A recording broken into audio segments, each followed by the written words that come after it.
Welcome back to Mayday. I'm your host, Trevor May, 10-year Major League veteran, and I am excited to rant once again about baseball and the sports world beyond. Today's show is going to cover all kinds of subjects, namely an update on the study done on whether or not the pitch clock hurts your arm or not. We found it, or something similar to it, and it might not say what you think it says. Also on the docket is discussing Caitlin Clark's WNBA rookie contract and why Julio Rodriguez has gotten off to such a slow start in 2024.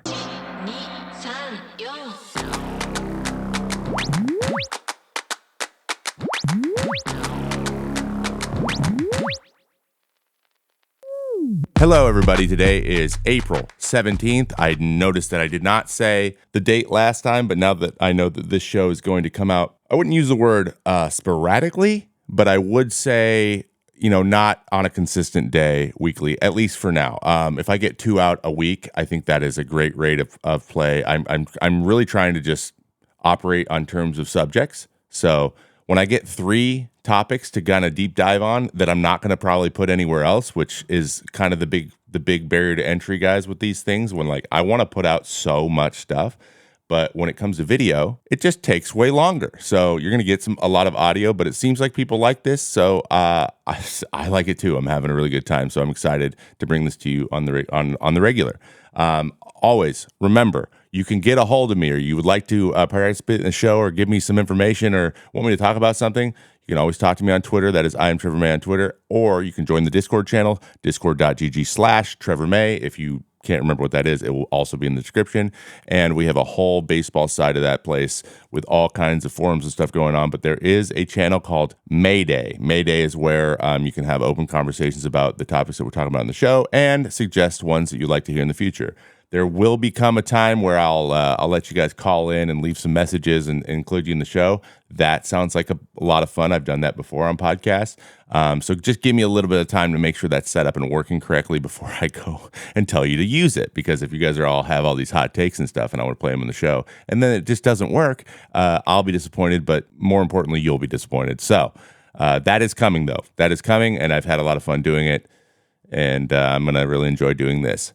But without further ado, let's just get into the first topic, and it is an expansion on last episode's topic about whether or not the pitch clock is affecting pitchers and their injury rates, because this is probably most likely a timing issue where all these guys are getting hurt while the clock has been changed twice in 2 years, and it's mostly a bad look. But whether or not injuries are being caused by pitch clock or not, or guys throwing harder or sticky stuff or whatever, is kind of not the conversation or not the debate that needs to be happening, because of course, logically, all of those things are going to have some impact one way, shape, or form.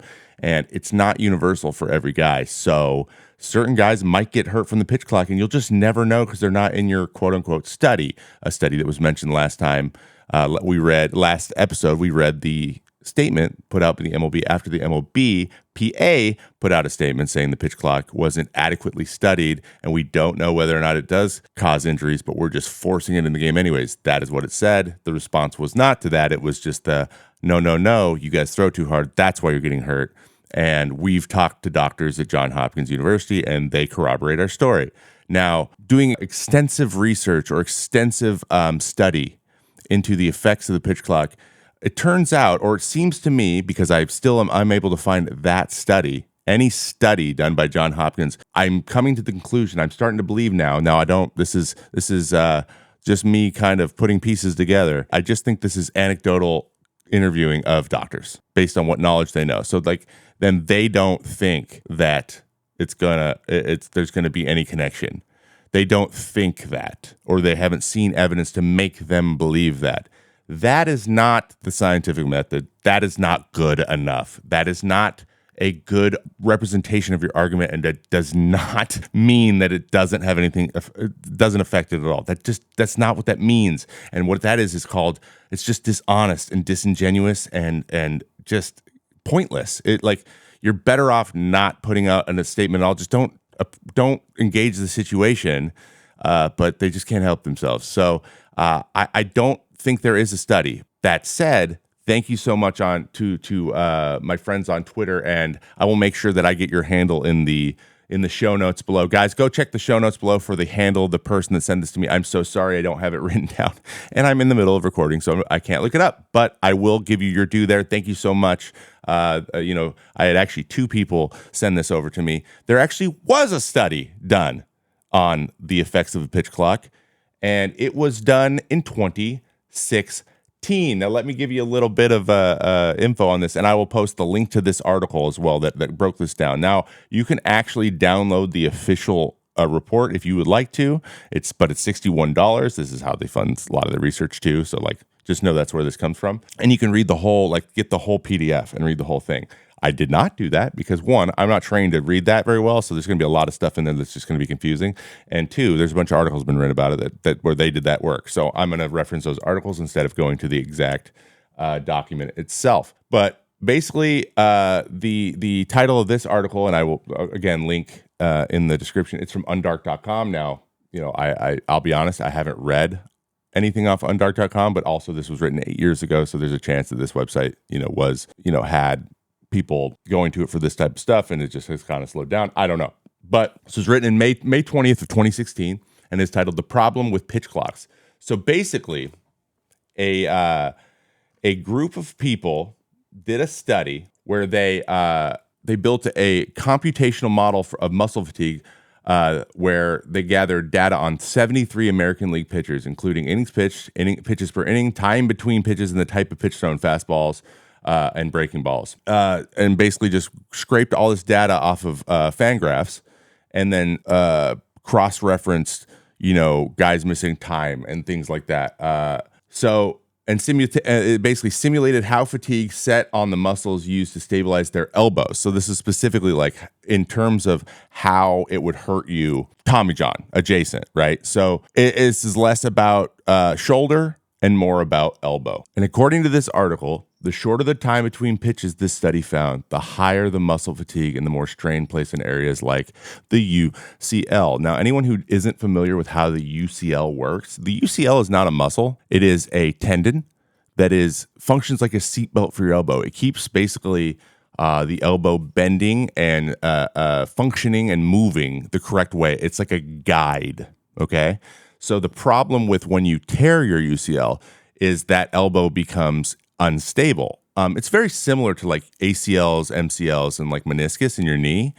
It's a much bigger ligament, but it functions kind of the same way, trying to get that joint moving the way it's supposed to. It's wow, I can't believe I just stumbled over that word so bad. Anatomically correct. There we go. I did it. So basically the muscles around, both inside and outside, up your tricep, up your bicep, all these muscles, they basically cross over into the elbow and then move into your forearm. So there's all of these different muscle groups that are connecting around the UCL area generally. So if you get certain fatigue in one side or the other, one pulls and the other one isn't pulling or holding very well, they're not parallel or they're not mirroring each other in terms of force, then you start to have UCL problems. Part of that is a cool down period between stressing all those muscles in a explosive manner and then cooling down. So what happens is when you lower that time, the chances that your muscles fatigue quicker, but you don't necessarily register that fatigue because it's kind of a subtle change, you're used to it. Then you can put your strain on UCL and not really feel it until it goes. It's not something that stretches, and then tears. It's something that gets stressed and holds steady, and then it just kind of pulls apart like a seatbelt would. And that happened to me. That's how I know so much about this. That my doctor, Dr. Meister, who actually just did Strider, is very explicit about explaining what's going on, which, is awesome, but also can be a little, off-putting if you just went into surgery. But, he's a man that loves his work and does an amazing job. And he just genuinely has this level of passion for fixing athletes that I've never seen before. So I have nothing but great things to say about Dr. Keith Meister because he is a legend. So basically, this study, and it is done by a college out of Canada, and it was published in March in the Journal of Sports Scientists. So this is a public published case study. Okay. And it says basically, we are all aware that UCL tears are on steady rise in baseball. And if the loads of the UCL increase due to initiating pitch clock, we may see that continue, said Stephen Thomas, assistant professor of kinesiology who studies throwing injuries at Temple University's College of Public Health. This study does bring to light the potential harm that can occur with this potential rule change. So there has been a study. That study's been published, and that study found the exact opposite of what Rob said. Take with that and do with it with what you will. There is a study out there, and I understand 75 pitchers in the American League. You could do a bigger sample size. You could do it over several years, and you could do it with the minor leagues. But until I see that as a published public study with an actual document for me to read, sorry, Rob and whoever's writing the statement, I'm just not going to take your word for it. So it's the finger pointing again is silly. It's silly and dumb, and it's just, it kind of brings me to that final conclusion I had last time. And this is, to wrap up real quick on this subject. Are they going to do anything about it? If you're denying that it even is affecting anything, no, it's not going to be done. If anything's going to be done, it's going to be done. The players are going to need to do something to fix it. And it's going to be something that is put in place to restrict something from that side as opposed to restrict rule changes. It won't be rule change involved because they won't give leverage. They just want to be able to do the things they think they need to do in order to continue to build the economics of the game. And that's the way it is. So just understand when you see something from the commissioner's office that is touching on subjects like this, it's always going to be number one profit centric, and there will be thoughts about the players up to a point that the PR that is good enough, and then the rest will move. It's just that is the order of operations in the office there. So awesome. You like candy? Do you like caffeine? Well, then you'll love Focus Fuel, a company that a bunch of my creative friends and I have teamed up to promote and get out there, and it is awesome. I love this stuff so much. Each piece has 50 milligrams of caffeine in it, comes in 3 delicious flavors: watermelon, tropical punch, and blue raspberry, electric blue raspberry. I knew. So, if you're interested in trying out this delicious product made with all natural ingredients and caffeine derived from green tea and a bunch of other electrolytes and things that make you feel better without the crazy crash, check out Focus Fuel. Go to thefocusfuel.com, use code BASEBALL. That is code BASEBALL for 10% off your order. And let me know what you think, because, man, I love it. So in our next segment, I get to talk about something that isn't baseball related, but is very, very interesting because it actually parallels a lot of the conversations I've had with you guys and been talking about a lot recently. And that is the idea of the CBA, the collective bargaining agreement in professional sports. Pretty much everyone has one, and how players, ask for and continue to battle for pay, because professional sports as an entertainment industry are very interesting in that it's highly specialized and there's very few people that can do it. And the people, for the most part, the people who own the things or are in control of the things and what they're doing, namely teams and the leagues and stuff, aren't players or never were players, or people who never could do the thing that they own, which is, if you think about it in terms of a business standpoint and economic standpoint, that's pretty rare. There's not a lot of places you can say that happens. Even in like movies and stuff, like directors a lot of times are also actors. Like they can get out of their chair and go do the thing that they are in control of and they are directing. And there's a lot of executives that actually were directors and actors before too. That's much more like something that happens in that industry than it does in sports. It's just the nature of it. So it's a unique approach to revenue sharing, and how that is a unique situation where how do you find strike a nice balance between how much the players are being paid and how much the owners are keeping, and what's fair. And that's always going to change. So like whenever you have a CBA agreement or an argument or a lockout or whatever, it's going to be trying to balance that. I've talked about this before, but just think of it. It makes it very simple. There is a percentage going to the players, there's a percentage going to the owners, and then that's just trying to be rebalanced based on what the economics of the time are. So like TV deals change, social media changes, what they're asking players to do changes. Like there's a lot of stuff like nutrition changes, all this stuff. So you got to build things in to adjust to those things. And it is healthy, even though it seems like they're butting heads and they're yelling at each other. That is an important discourse to have because it keeps things moving forward and keeps kind of both sides generally in better situations than it would have been if one took over and just like abused the other one. So I think it's the best system there can be because it builds in hard conversations that you have to have. Just like in a relationship, you're never going to just be able to coast for years and years with your significant other. You're going to have to work through things. Things can be hard sometimes. It's the same thing here. And that's the best way forward. You build a lasting relationship, which we've seen for hundreds of years with different sports. So today's topic is about Caitlin Clark. Caitlin Clark is a star. She is Iowa. If you are been living under a rock, she is the all-time women's college basketball scoring leader now. I believe she might have gotten close to Pete Maravich's. This is men's and women's. She might have gotten close to Pete Maravich's assist record. Or maybe she broke his scoring record. Either way, she broke a bunch of records. She broke it in startling fashion when she hit a 30-foot, I almost said homer, 30-foot three-pointer. When she was right there for the record. She's a G. It's like she's a star. She's a stud. I would argue that she is the biggest women's college basketball player of all time, possibly one of the biggest in either league.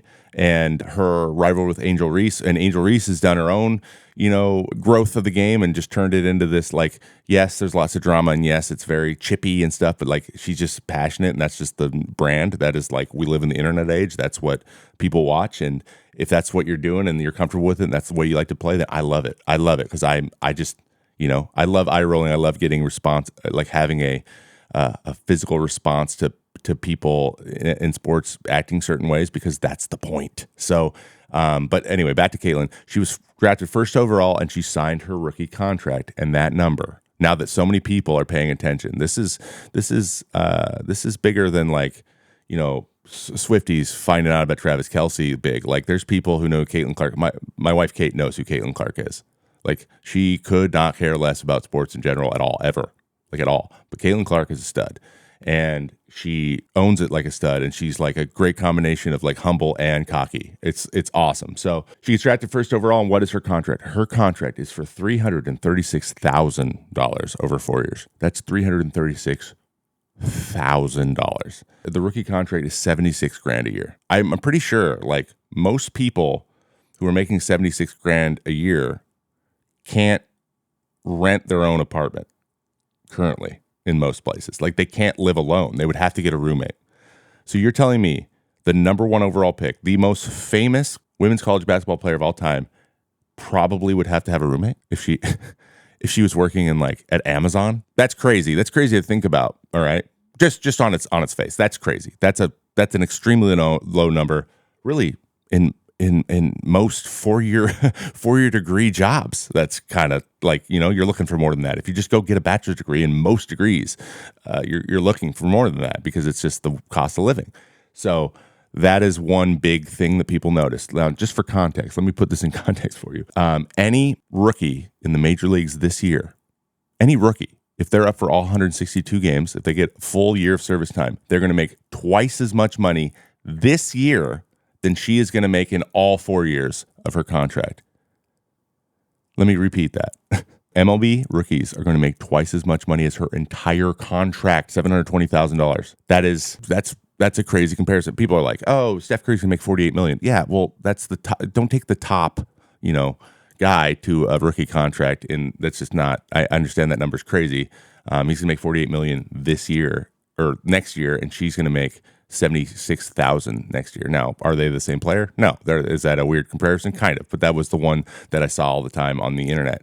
I think the big thing you need to know about this, though, is how the collective bargaining works for the WNBA. A lot of people don't know this. So here's the main arguments going out there, and they both have merits, but I know that one's coming from maybe not the most open-minded of places, so we're going to say that that's not as good of an argument, but there are a lot of women out there, and rightly so, saying these women need to be paid more. I agree with that. They do need to be paid more. More is definitely a no-brainer. More than that is, there's just simply no way they can't afford to pay them more.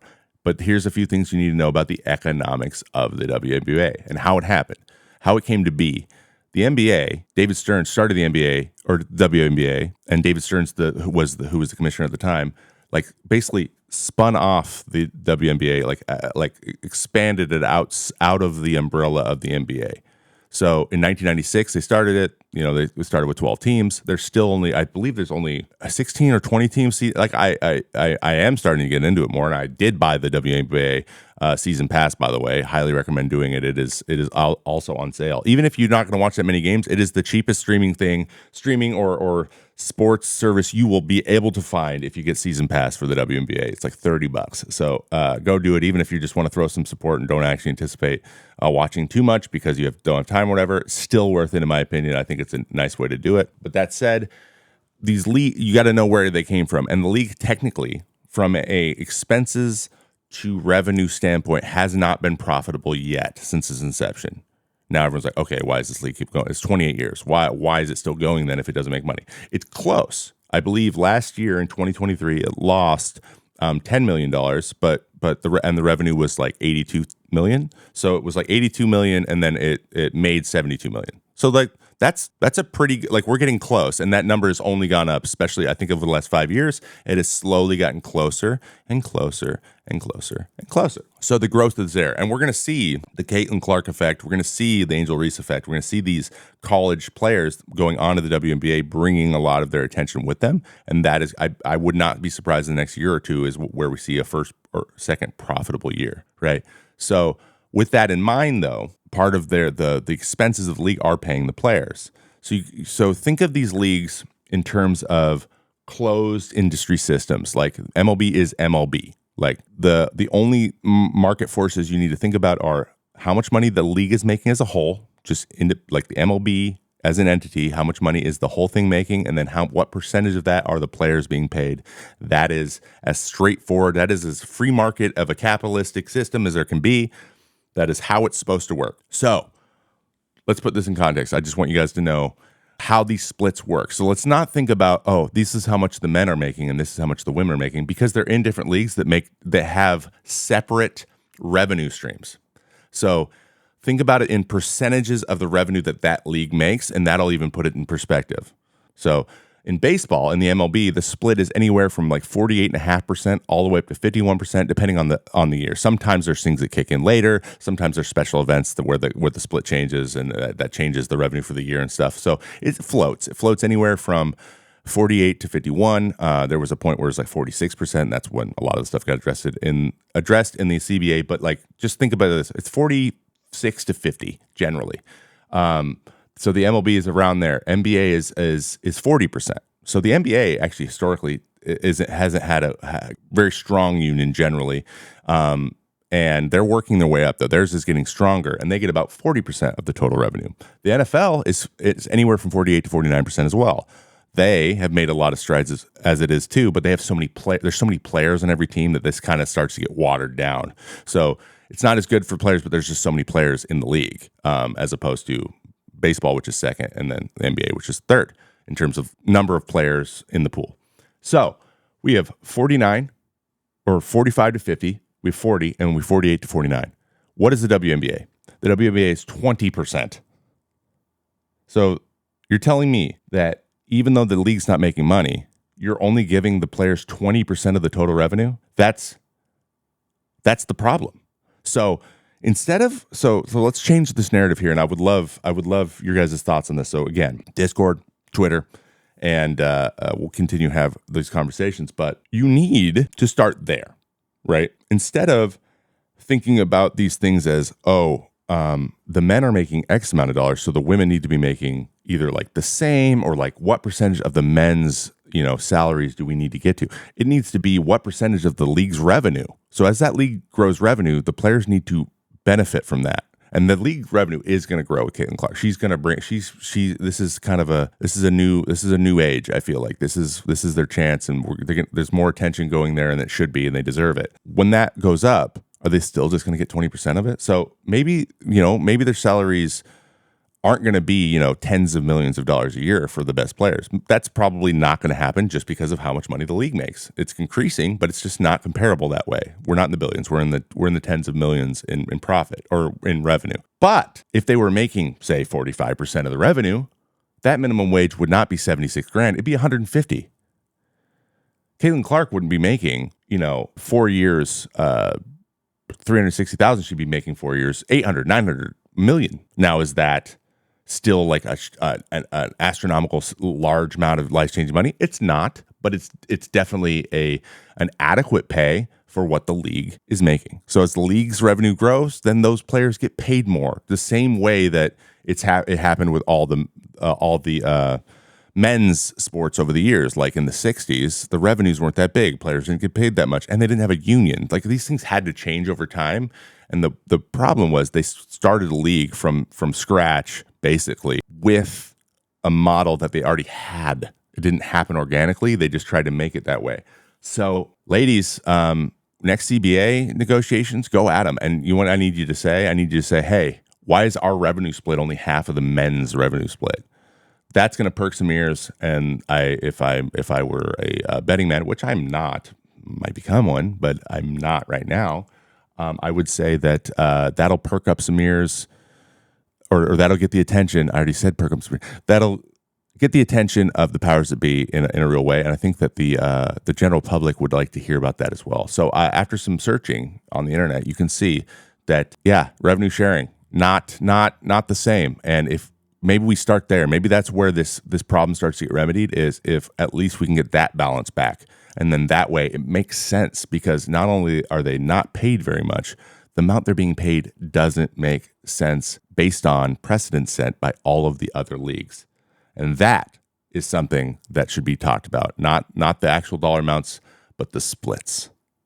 Let me know what you think. Discord, hit me with it, please, and thank you. And now finally, for our last segment, let's get back into baseball, and let's talk about Julio Rodriguez. Now, a lot of you know I live in Seattle, okay? There's a little bit of hometown homerism going on here. And you know what? It's nice to be able to do that for once, because when you're a player, you can't just openly root for your hometown team when you're not on it. And as the whole league knows, and very, very many of the Mariners fans, even people who aren't Mariners fans in the area know, Julio Rodriguez is their big prize, their big star. He signed that huge contract with like $200 million in incentives. And he's 23 years old. He's got the, he's like got the facial hair and the light eye. He's just a freaking guy that is just meant to be taken photos of. Like he's a star. He's a star in every way, shape, or form. And there has been months of his young career where he's shown that he is the greatest player on the planet. He's one of the streakiest guys I've ever seen. But unfortunately, he has started this year to not a great start. Now, I'm getting into this a little bit because I've been asked actually 4 or 5 different times in different DMs and on different forums about what I think's going on with Julio. And I did some deep diving, and it's pretty standard. But what I want to do with these things, and I want to do this regularly, is go grab a guy, look at what's going on, what's been going on with him, and then try to give you a little bit of stuff to look for when their season might turn around, or they might get bust out of the thing that's bothering them. So really quickly, let's talk about what Julio does historically well. He hits the ball hard. He's always up there in exit velo. He's been in the top 10% in exit velo around the league. All 3 years he's been in the majors. So, he just hits the ball hard regularly. Generally, if someone hits the ball hard, the chances that even missed hit pitches or balls that maybe are hit right at people, they're more likely to get more hits if you constantly hit the ball hard, or at least do more damage. That's a general rule of thumb. Over 500 at bats, that's going to produce more hits than, say, an average exit velo would. He has truly no weak pitch. There's never a pitch that's a glaring hole where you can throw it every time and he'll just miss it. There are guys who are very, very dangerous, but they have a kryptonite. He is not one of those, and that kind of shifts. There's times where he really struggles with the pitch, but he tends to close the hole, and he has his whole career. And so there's nothing, especially me as a reliever, when I prepared for a guy, if I found a hole, I would exploit that hole. That would be my number one goal. Going at him, he is a guy where you can't just find a hole. There's maybe a pitch you can make a mistake with in certain counts that maybe he'll miss hit, but there's no hole where you can be like, if I just pepper this spot, he's going to miss it. Aaron Judge has one of those holes. Julio does not. So it's like that's a sign of a potentially truly great all-time generational type hitter. And then when he gets hot, like I mentioned before, he's streaky. When he gets hot, nobody gets hotter than that. Like he's like when he goes, he's going 4 for 4 every single night for a week. Like you don't see guys get 20 hits in a week. Nobody in this league, nobody do that for a very long time. He's one of those guys. And so when he gets in that mode, you might as well just not throw him a strike because he's going to hit it. And he might still hit the balls. So good luck. But when he's struggling, historically, he starts to chase. And it's usually almost 100% of the time, always associated with aggressiveness. He gets wildly aggressive. He tries to do everything himself, and he tries to force things into happening. Now, you hear that all the time, I'm sure. He's forcing, he's pressing, he's pressing. He's in a lineup that historically, last couple of years, has not been the most consistent, not really the highest powered, and so he feels a lot of pressure to do it himself. So part of his natural way of hitting is to be aggressive. He swings a lot. He swings at first pitch about 50% of the time. He's generally chased almost 30% of the time. So like he's always been this way, but not quite at this rate. So you got to remember that this is just going to be part of his game, and he's going to be still doing this to a level when he's going well. And then that kind of brings me to the aggressiveness. So when the big moments come up, so like first and second, late in the game, they're down by a run, they're tied, they're down 2, whatever, and he's got ducks in the pond and less than 2 outs, the chances that he's going to swing at that first pitch is almost 100%. He gets wildly aggressive, and his at-bats are very short. So what he doesn't do, and a lot of people go, well, he's getting his pitch, so he wants to swing at it, whatever. Yes, those are all important. But if you look at guys like around the league that are also superstars, Sotos, the Judges, and the Mookies, they're very specific. They almost get very specific early in that count, because if they don't get the pitch they want to hit, they want to work that count to the maximum. They want to put as much pressure on that hitter, because you got to remember, the pitcher in that situation, say first and second, it's the 8th inning, you're up by a run, you're an 8th inning guy. First and second, you walk the guy, you give up a single, you got 1 out, a strikeout or something, and now Julio Rodriguez is up first and second. You do not want to throw 9 pitches. You do not want to have to like battle this at bat. You want this to be over quick. How Julio operates sometimes is he feeds into that. He like goes up, comes out of his shoes on a pitch that was fine, but he like tried to hit the 3-run homer, and he pops that first pitch, and then now the pressure is so like he didn't leverage that at bat at all against the pitcher. Guys who do that like chef's kiss, like to the T. Juan Soto, he's okay. 3-2, fighting until he gets the pitch that he wants to hit hard. He never gets it. He'll take his walk. Aaron Judge, he is maybe a little bit more aggressive, and if you can pepper that hole, like I said, that slider down the way, he probably won't hit it. But he will fight you until you do make a mistake. In those situations, the chances a pitcher makes a mistake goes up because of the pressure. You need to be able to fight. You need to extend an at bat to leverage that pressure. And something that Julio has not learned to do at all is leverage the pressure on the pitcher. I don't know why. It's probably because he's 23 and he's young and he's learning. But once he does that, once he says, hey, I'm going to make you dial it in, and then when you don't, I'm going to hit that pitch, and it's not going to be the first pitch. It's going to be somewhere in the middle of the count. That when he does that regularly and sees that spot, and then is okay moving the train along and going bases loaded with 1 out and letting Jorge Polanco or Mitch Haniger or somebody come up and do the job, that is when you're going to see him become a stud, a super mega star, a mega MVP every single year type star, because he's talented like that. Now, it's funny, I just mentioned Haniger. He is doing exactly what I just said. He is not doing too much. He is the one hitting guys in, because he's not trying to, he's a veteran. He's not trying to do too much, and he's not trying to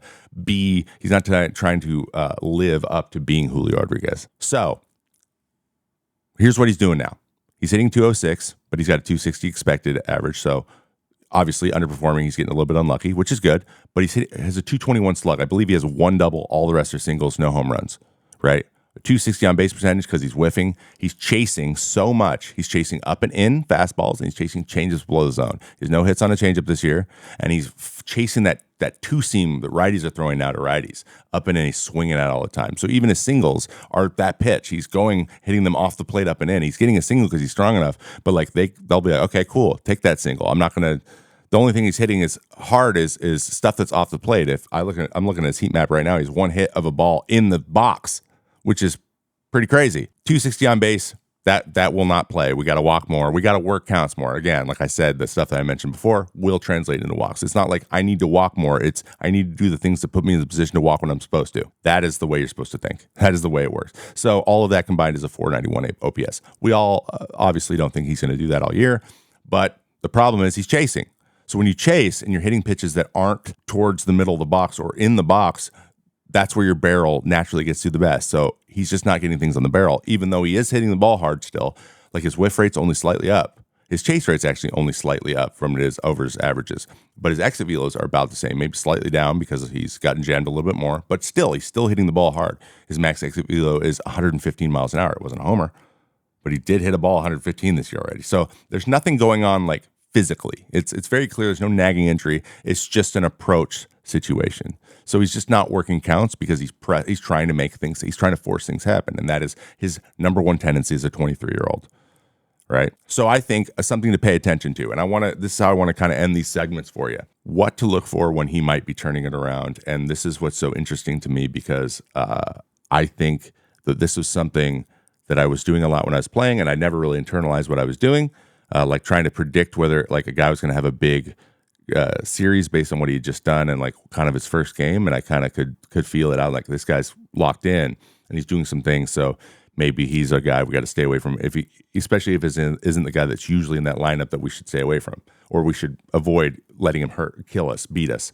So if he starts to average another pitch in AB, if he starts to work counts a little bit later, even he's getting the same results. If his at bats are starting to expand a little bit, especially with guys in scoring position, if he starts to have a little bit longer at bats with people on the bases, that signifies an approach change and he is aware of his being over aggressive and he's doing adjustments to fix that. So if you see an adjustment to where he's taking a pitch like one of those up and in fastballs, he takes it or he like gives a check and doesn't swing, especially in advantage counts. If it's like 2-1, 1-0, 2-2, pitches where he should be able to get something he wants to hit and he's spoiling them, a really nasty splitter that's on the plate below the zone, and he takes something close and it's like, all right, I got it.